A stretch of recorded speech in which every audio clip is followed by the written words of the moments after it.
Assalamualaikum warahmatullahi wabarakatuh. Di sini kami dari kelompok 9 akan mempresentasikan makalah kami yang berjudul Permasalahan khususnya dalam proses pembelajaran pada saat proses pelaksanaannya. Yang beranggotakan saya sendiri Desi Ratna Dewi, terus ada Dina Nur Alija dan ada Ega Gaprina Agnia. Materi pertama yang akan saya sampaikan di sini adalah pengertian permasalahan anak usia dini. Menurut Anonim, tahun 2006, permasalahan anak adalah sesuatu yang mengganggu kehidupan anak yang timbul karena ketidakselarasan pada perkembangan anak itu sendiri. Menurut Campbell tahun 1990, ia berpendapat bahwa perilaku yang bermasalah itu digunakan untuk mengindikasikan membesarnya frekuensi dan intensitas perilaku tertentu sampai pada tingkatan yang sangat mengkhawatirkan. Secara garis besar, pengertian permasalahan anak usia dini adalah sesuatu yang menghambat tumbuh kembangnya proses perkembangan anak pada usia dini. Permasalahan pada anak usia dini bisa kita lihat dari segi fisik ataupun kesehatan, dan juga bisa kita lihat dari segi interaksi sosialnya kepada orang lain. Materi selanjutnya di sini ada macam-macam permasalahan anak usia dini saat proses pembelajaran. Nah, yang pertama ada permasalahan internal anak usia dini. Jadi permasalahan internal anak usia dini ini dimulai dari fisik atau kesehatan. Jadi permasalahan kesehatan adalah permasalahan yang sangat berpengaruh besar terhadap aspek perkembangan lainnya. Ketika kesehatan anak bermasalah, maka perkembangan anak akan terhambat. Contohnya saja ada seorang anak yang tidak hadir ke sekolah untuk mengikuti pembelajaran dikarenakan ia sedang sakit. Nah, kemungkinan besar dia akan ketinggalan mata pelajaran ataupun aspek-aspek yang akan diberikan oleh guru pada hari itu. Terus di sini juga ada gangguan fungsi panca indera. Poin-poin yang termasuk dalam gangguan fungsi panca indera, yang pertama ada masalah penglihatan. Masalah penglihatan ini merupakan keterampilan untuk mampu melihat persamaan dan perbedaan bentuk benda. Jadi kalau misalkan anak bermasalah pada bagian matanya, itu otomatis anak sulit mengelompokkan benda-benda berdasarkan warna, bentuk, serta ukurannya juga. Lanjut, yang kedua masalah pendengaran. Masalah pendengaran merupakan keterampilan untuk mampu mendengar perbedaan dan persamaan suara. Nah, kalau misalkan anak terganggu di pendengarannya, itu bukan berarti anak itu mengalami ketulian. Bisa jadi anak tidak mampu menyebutkan suara yang ada di sekitarnya, contohnya suara alam, suara bisingan, ataupun suara sebagai lainnya. Lanjut, yang ketiga indera penciuman, ketidakpekaan terhadap penciuman. Nah, di sini juga termasuk dalam permasalahan anak usia dini apabila anak usia dini kurang peka terhadap penciumannya. Poin yang keempat di sini ada cacat tubuh. Cacat tubuh yang dialami anak usia dini merupakan faktor bawaan yang sudah dialami sejak lahir. Cacat tubuh yang dialami anak usia dini bukan berarti anak usia dini itu tidak bisa melakukan tahapan-tahapan perkembangan anak usia dini. Dia tetap bisa melakukan tahapan-tahapan perkembangan anak usia dini, cuma didampingi oleh ahlinya. Nah, jadi anak yang cacat tubuhnya itu bisa mengembangkan mungkin minat dan bakatnya di bidang mana, itu bisa loh. Jadi loh, kebanyakan anak usia dini yang mohon maaf cacat tubuhnya itu lebih berprestasi di luar sana. Dia bisa memenangkan olimpiade ataupun memenangkan prestasi-prestasi lainnya di bidang pendidikan ataupun di bidang non-akademik.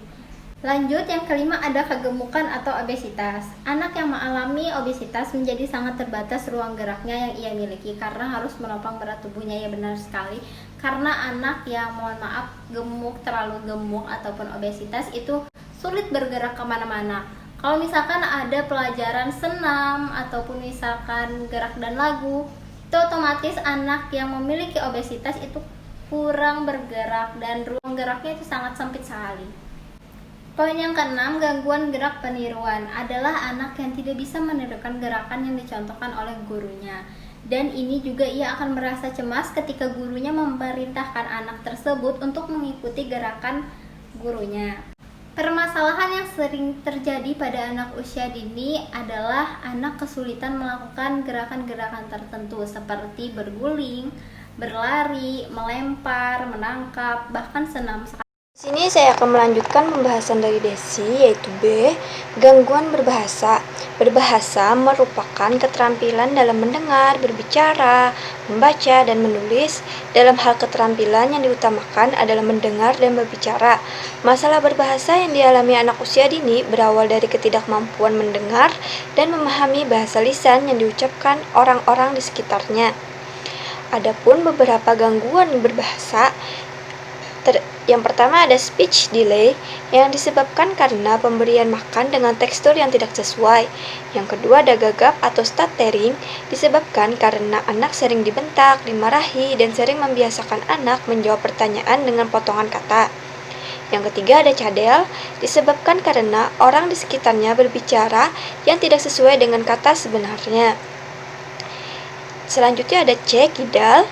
Kidal sering dikategorikan sebagai ketidakmampuan anak dalam menggunakan tangan kanan, tetapi kidal juga muncul karena kebiasaan anak dalam menggunakan tangan kirinya. Yang D, hiperaktif. Hiperaktif dikategorikan pada gangguan yang memiliki ciri-ciri keaktifan yang berlebihan. Anak hiperaktif biasanya mengalami kesukaran dalam memusatkan perhatian pada jangka waktu tertentu. Jangka waktu perhatiannya sangat pendek, mudah terganggu perhatian, pikirannya tidak tenang dan tidak bisa mengontrol diri. Yang E, ngompol dan buang air besar di sembarang tempat.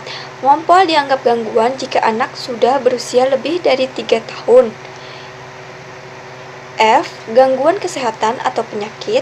Gangguan kesehatan yang dimaksud di sini adalah penyakit yang sering terjadi, misalnya batuk, pilek, demam, diare, radang, cacar, dan lain-lain. Selanjutnya ada G, kekurangan gizi. Kekurangan gizi adalah gangguan kesehatan akibat kekurangan atau ketidakseimbangan zat gizi yang diperlukan untuk pertumbuhan, aktivitas berpikir, dan semua hal yang berhubungan dengan kehidupan yang dapat menghambat perkembangan anak. Selanjutnya ada H, permasalahan psikis atau mental.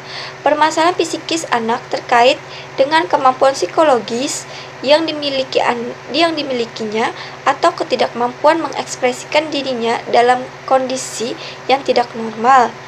Adapun permasalahan psikis, yang pertama ada gangguan kesehatan, kedua inteligensi, ketiga berbohong, keempat penakut, kelima mencuri, dan keenam adalah kecemasan.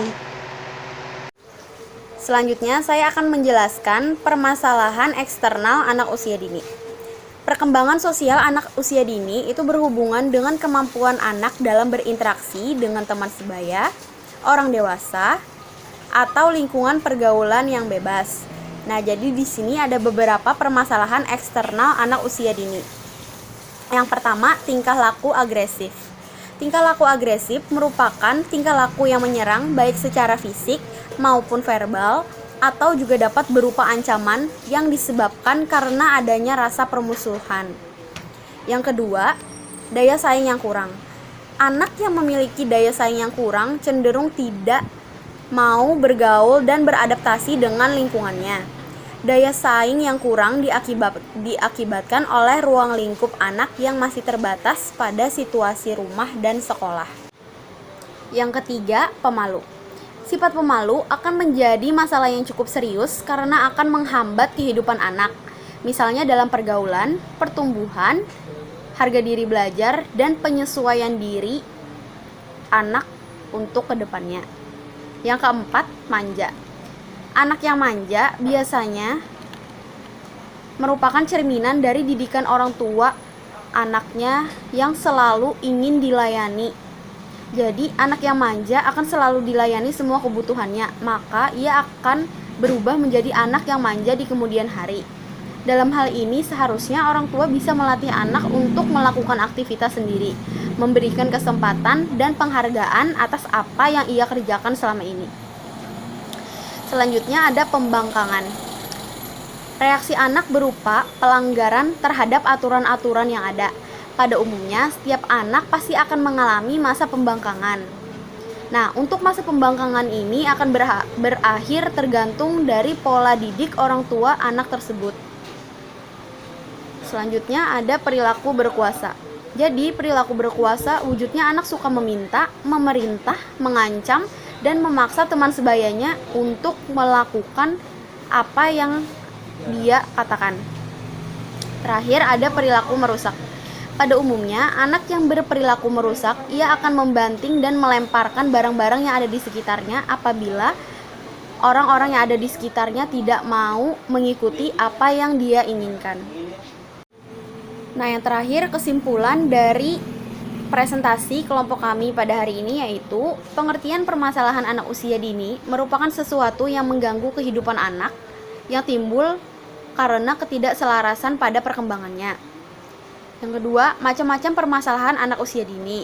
Yang pertama ada permasalahan internal anak usia dini, yaitu adalah gangguan fungsi panca indera, gangguan berbahasa, kidal, hiperaktif, buang air besar sembarangan, gangguan kesehatan, kekurangan gizi, permasalahan psikis atau mental, berbohong, intelijensi, mencuri. Nah, setelah itu ada permasalahan eksternal anak usia dini, yaitu tingkah laku agresif, daya saing yang kurang, manja, pembangkangan, perilaku berkuasa, dan perilaku merusak. Sekian presentasi dari kelompok kami. Salah hilap mohon maaf. Wassalamualaikum warahmatullahi wabarakatuh.